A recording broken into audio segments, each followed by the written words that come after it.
Hello বন্ধুরা, সকলে কেমন আছেন? আশা করছি সকলে সুস্থ আছেন, ভালো আছেন। আজকে যে ভিডিওটি আলোচনা করব সেটি হচ্ছে ফ্যাটি লিভার কেন হয়, ফ্যাটি লিভার কী, ফ্যাটি লিভার হলে কী কী লক্ষণ আমরা লক্ষ্য করি সেই সম্পর্কে বা এর চিকিৎসা বা ট্রিটমেন্ট সম্পর্কে আজকে আলোচনা করব। তাই প্রথমে শুরু করছি। আপনি কি জানেন আমাদের দেশে প্রায় তিনজনের মধ্যে একজন এই ফ্যাটি লিভারের সমস্যায় ভুগছেন। তাহলে ফ্যাটি লিভার কী? ফ্যাটি লিভার হচ্ছে লিভারে অতিরিক্ত ফ্যাট জমা বা চর্বি জমা, মানে হচ্ছে যে লিভারে 5%-এর বেশি যদি চর্বি জমে যায় বা ফ্যাট জমে যায় তখন তা ফ্যাটি লিভার হিসেবে গণ্য হয়। তাহলে এবার আলোচনা করব এই ফ্যাটি লিভার কেন হয় সেই সম্পর্কে।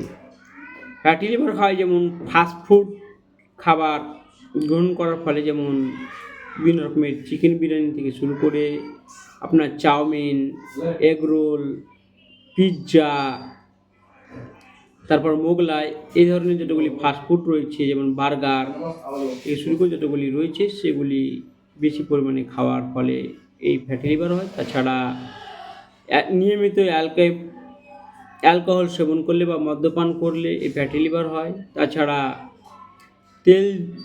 তেল নুন ঝাল মশলাযুক্ত খাবার বেশি খাওয়া, নিয়মিত ব্যায়াম না করা,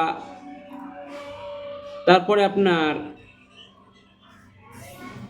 অতিরিক্ত ওজন বৃদ্ধি বা দ্রুত ওজন বেড়ে যাওয়া বা দ্রুত ওজন কমে যাওয়া, বিভিন্ন দীর্ঘদিন ধরে ডায়াবেটিস বা সুগারের সমস্যায় ভোগা, তাছাড়া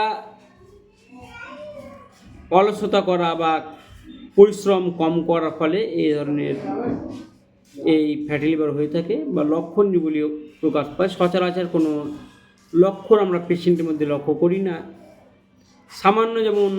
সামান্য কিছু লক্ষণ প্রকাশ পায়, যেমন আপনার পেশেন্ট এসে বলে ক্লান্তি লাগা বা দুর্বল ভাব বা অনেক সময় ক্ষুধা মন্দা, তাছাড়া পেটের ডান দিকে সামান্য ব্যথা হওয়া, এগুলি হলো। এবার আলোচনা করব এই রোগের ট্রিটমেন্ট। সচরাচর ট্রিটমেন্ট নেই।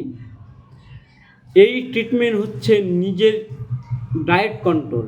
অ্যাকচুয়ালি নিজের হাতেই ট্রিটমেন্ট আপনারা করতে পারবেন, এর কোনো সচরাচর ওষুধ নেই। নিজের হাতের গোড়া, অর্থাৎ নিয়মিত এই ফ্যাটি লিভার সমস্যা থেকে মুক্তি পেতে বিশেষ করে আপনার ডায়েট কন্ট্রোল করতে হবে।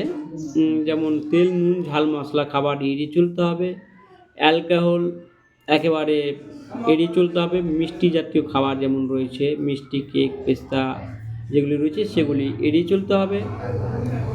কার্বোহাইড্রেট যেমন আপনার রুটি ভাত কম খেতে হবে, তার পরিবর্তে শসা গাজরের স্যালাড খেতে হবে।